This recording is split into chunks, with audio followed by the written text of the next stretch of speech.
There is nothing like the feeling when someone says they've been able to reconnect with a family recipe Mm, because of what they learned from my classes or from my yeah. books. You know, they've been able to revive their mom's long lost cake recipe or something like that. That Yeah. that means the world to me.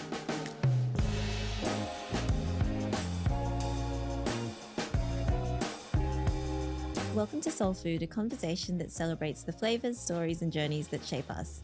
In each episode, I sit with someone who's carving their own path in life, and we talk about the moments, mindsets, and meals that made them. I hope their stories can inspire you in unexpected ways. Today, I'm with Christopher Tunn. Christopher, when I was trying to write your intro, I really struggled to describe you because you've done so many different things. Too many hats. You're a writer, author, koi maker, food historian, photographer, and most importantly, you're a real champion of our local heritage cuisine. So, I love that you're so passionate about that and can't wait to talk to you more about that today. Thank you so much for joining me on Thank you. Soul Happy to be Food. here. Yeah. When we met, one of the things that I remembered you say was that home cooking is the most endangered species that we have here in Singapore. Mm. And when you said that, I knew I had to have you on this podcast with me because I feel the same way. But could you tell me a little bit more about your mission, about why you think, home cooking is going extinct in Singapore and why you think Mm. it's important to save it?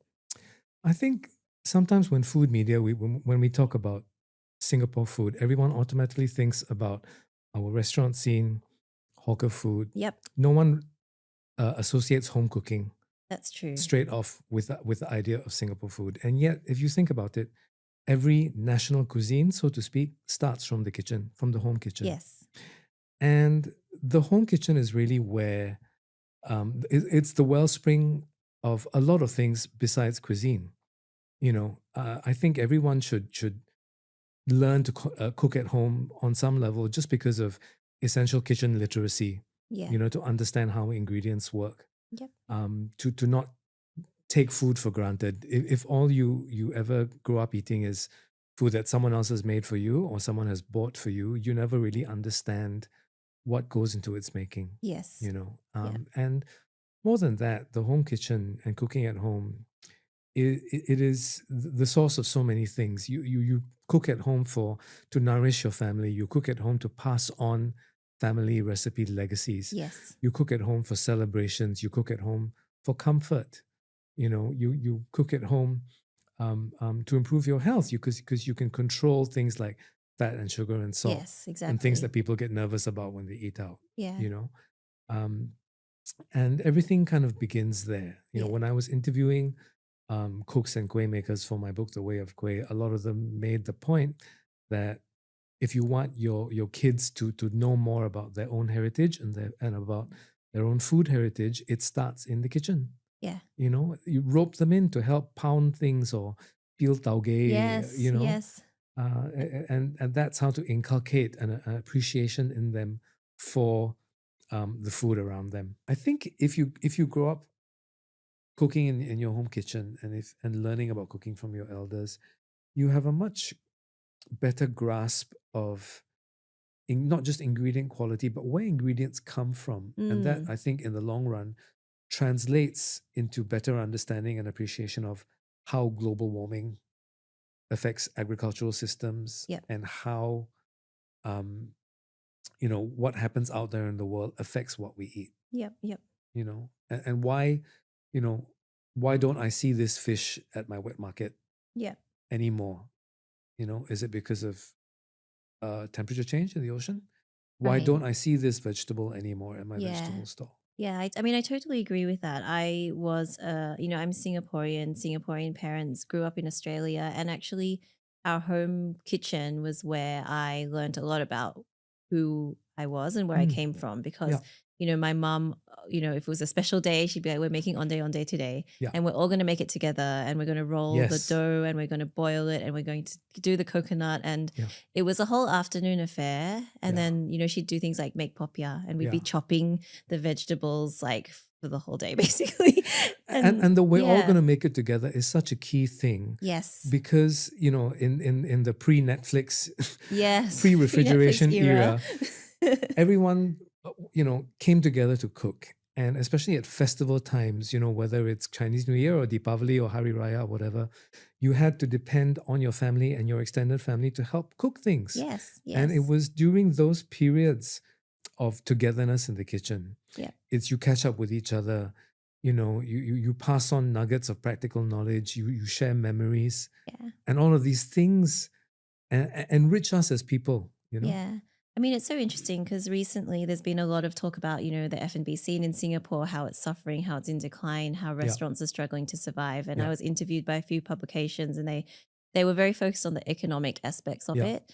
But to me, I think what is most important is the cultural aspect yeah, because food is not just food. It's not just yeah, nutrition. It's food is culture. yeah. Food is heritage. Food is actually so intertwined with our Mm, identity. mm, And when we're losing those things, that's what will outlive the economic cycle or yeah, whatever the industry, yeah, state of the industry is going through. yeah, And that's what makes me actually really sad. yeah. And so that's what I wanted to talk to you about today. Like, how Mm, can we inspire the future generation to care mm, a bit about yeah. food and preserve that, not just through our local F&B, operators, but also Mm. at home for Yeah, ourselves. and something if you don't mind me cutting in, Yeah.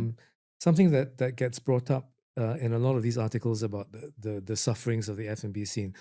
A lot of these things which are making it difficult for restaurants and small businesses to survive, like hikes in ingredient prices, supply chain issues, are affecting home cooks as well. But when was the last time you read an Yes. article about that? Yes. Right? Yeah. I mean, I Yeah, haven't. yeah, So yeah. yeah. Yeah. But before we dive into all those deeper topics, let's rewind a little. I want to know a little Mm, bit about your personal story. I yeah, know that you're from a Peranakan family. yeah, You've said that your family and you were obsessed with food as you grew up. Tell me a little bit about what that experience looked like. Like, yeah. what was that experience with food for you as a child? Generally, Peranakans are obsessed with food, and everyone in my family certainly is a foodie in their own distinct way. I was a typical fussy kid. Like I didn't really Yep. learn to appreciate chili spicy dishes until I was in my teens. Okay. Um, but I was a voracious eater. But what really made the difference to me was when I was in my early teens, my family moved to London because my dad had a job posting, Okay.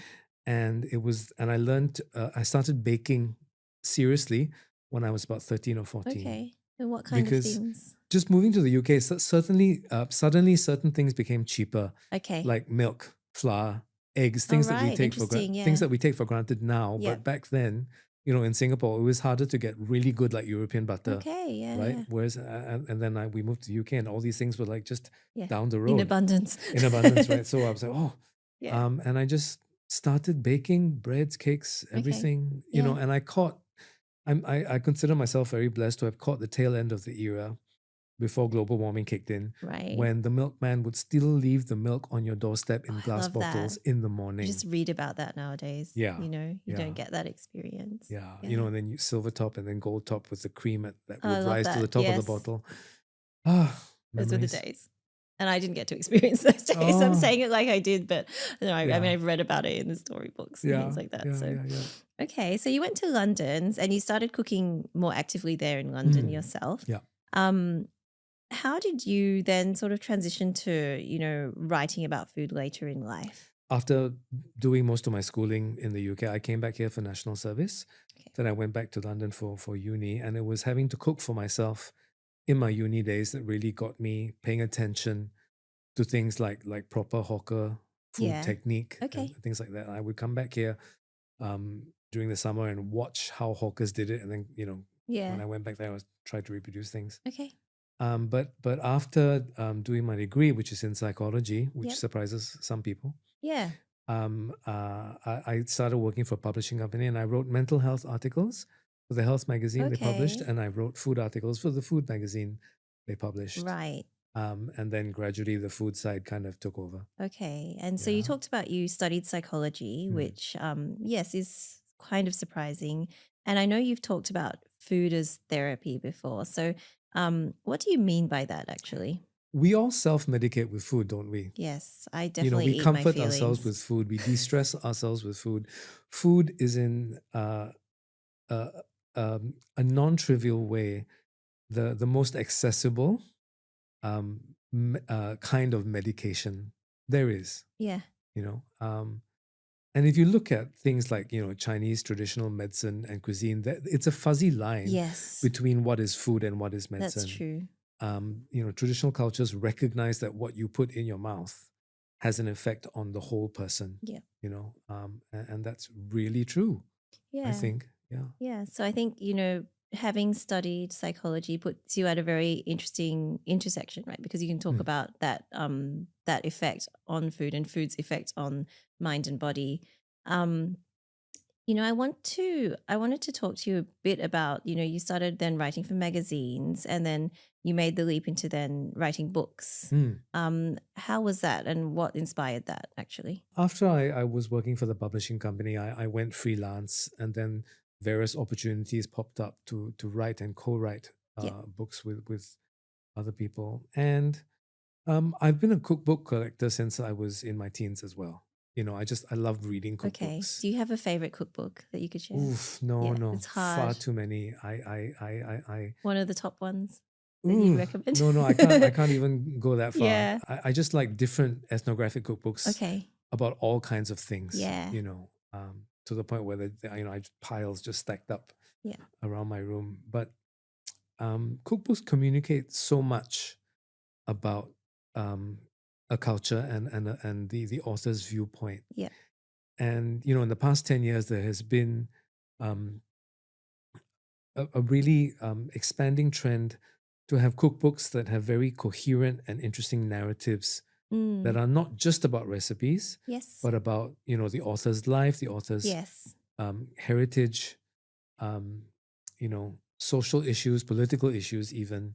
Yeah. Um, and cookbooks are really uh, much more than recipe manuals these days, and I'm really happy to see that. And do you try to put that into the books that you write, like a different perspective and maybe a more coherent, like you said, a coherent narrative through the book? Yeah, I mean, Yeah. a lot of my work and my personal mission is to encourage and empower home cooks. Okay. So the baseline requirement for any cookbook that I write is that recipes have to be clear, Yep. have to be unambiguous, have to illuminate, right? And then everything else is kind of icing on the cake. But Okay. but my books tend to be quite different.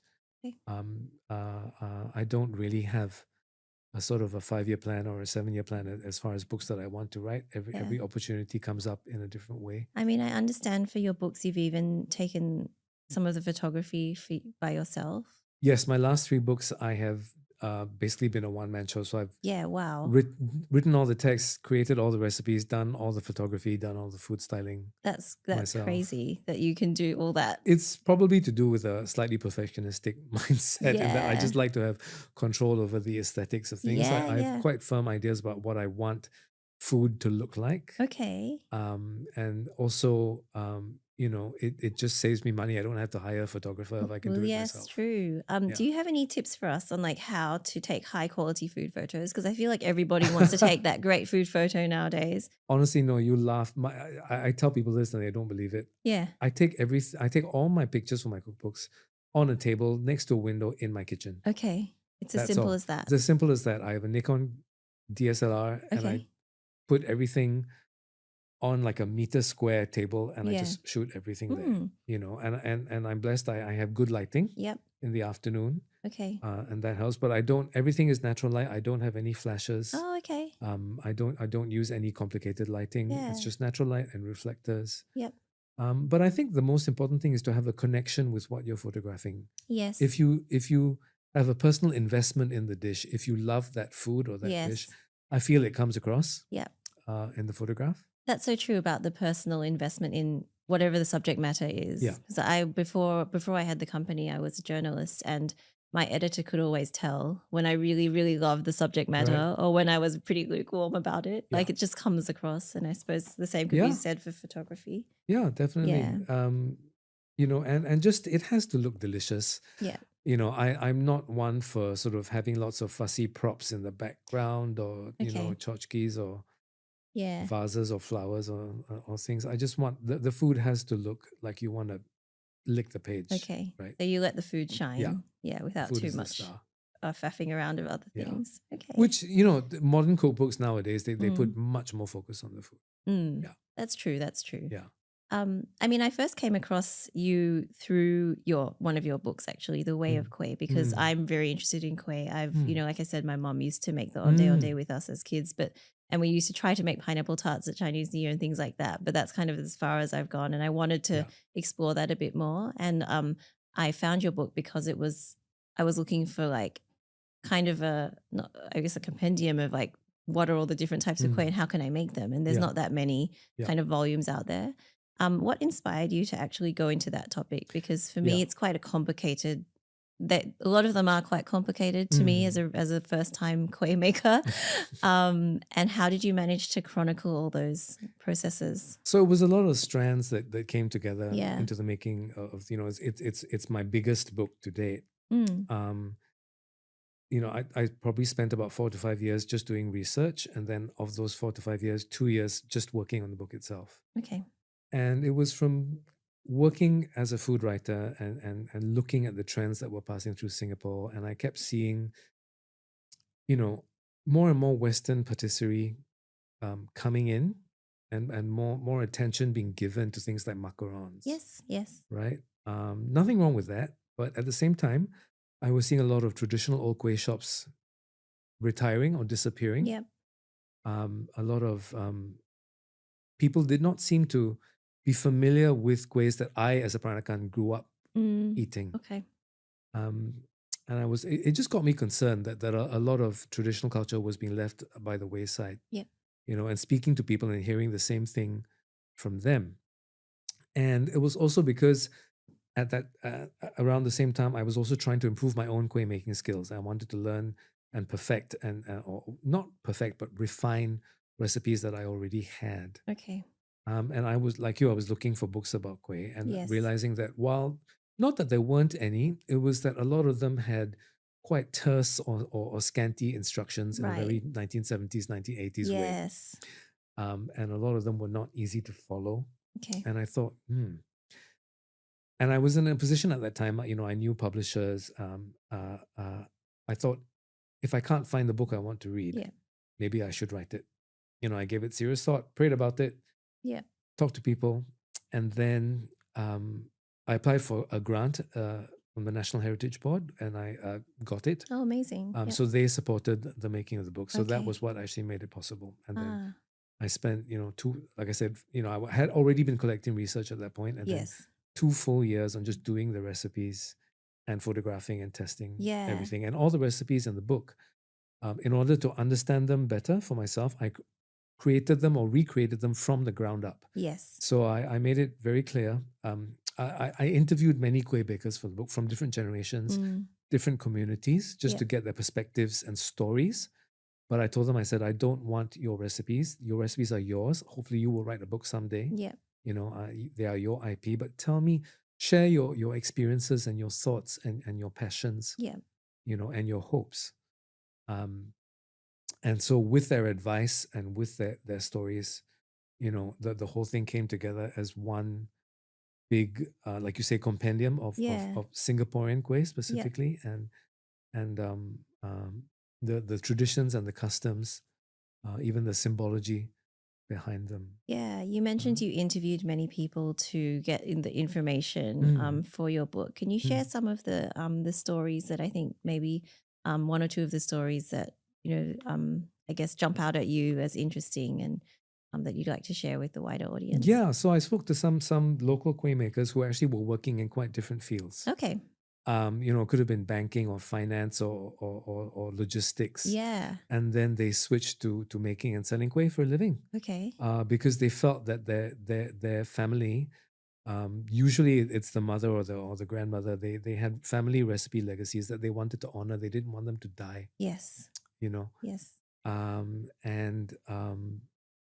one kueh maker, he remembered when he was young, growing up in a Teochew kampong, and everyone gathering to make kueh at New Year and talking late into the night, Yeah. in the kitchen or around a fire or something, and then just swapping stories. And he wanted to keep that alive, to sort of um, maintain that legacy in some way. Yeah. And it was hearing stories like that and seeing people's devotion to the craft of it. Because kueh is many things. it's the one food genre that almost everyone in Singapore eats. Yep. Every community has their own kind of kueh and their kind of signature desserts that would certainly be within the kueh family, Yep. even if the word kueh is not in Yes. their Yes. name. And there are so many festivals throughout the year that have specific kuehs associated with them. You know, and as we mentioned earlier, making kueh is a very important part of family bonding around those times. And it is just something that is so fundamental to our national cuisine that I thought, you know, was not being given enough attention. Yeah. Another Yeah. reason why I wrote the book. And do you think, you've talked about people who've gone from, finance or logistics or whatever industry it is, and then gone Mm, into trying to preserve koi through maybe a business mm, or a stall? Do you think that, it's possible to make that a going something that is sustainable? Because mm. I think, as I mentioned earlier, F&B in Singapore is going through a hard time, Yes. and I think that for heritage cuisine, there's another layer of difficulty because Yeah. often people don't want to pay higher prices Yeah. for these heritage foods, and so it's a vicious cycle down. Do you Yeah. think that it's possible for these heritage businesses to survive? I think their survival goes hand in hand with education about kueh Yep. and about Okay. heritage cooking. Yep. And I think a lot of people, especially if they've never made kueh themselves, they don't have any idea of the work that goes into making a Yeah. truly good kueh. There's a lot of work that And goes in. and no, probably one of the biggest sea changes in kueh culture is the fact that most people buy it now rather Yes. than making it. And Yes. if you've only um, if you're only used to commercially made kueh, you have no idea how much better homemade kueh can be, and truly it can be on another plane Yeah. entirely. You know, and people who think about kueh and local desserts as being somehow inferior to Western ones, you know, Hmm. I'm sorry, they're entirely mistaken. Um, the amount of work that goes into a truly good ang ku kueh and the Mm. kind of flavor nuances and aroma notes, you know, are as refined as any Western dessert, I think. Yeah. You know, and I was talking to a Malay kueh maker, Deli Maslina, one of our longest running local kueh businesses, Yep. which has been in the same unit since the 1980s in Bedok, right? And the uncle whose family owns the business, he said someone came up to him once and said, shook a finger in his face and said, you know, I think all Malay kueh should be 3 for $1. What? And Okay. he said it broke his heart, and my Yeah. heart broke hearing that. Yeah. It's like, no, I'm sorry, but no, Mm. you know. Yeah. Kueh are very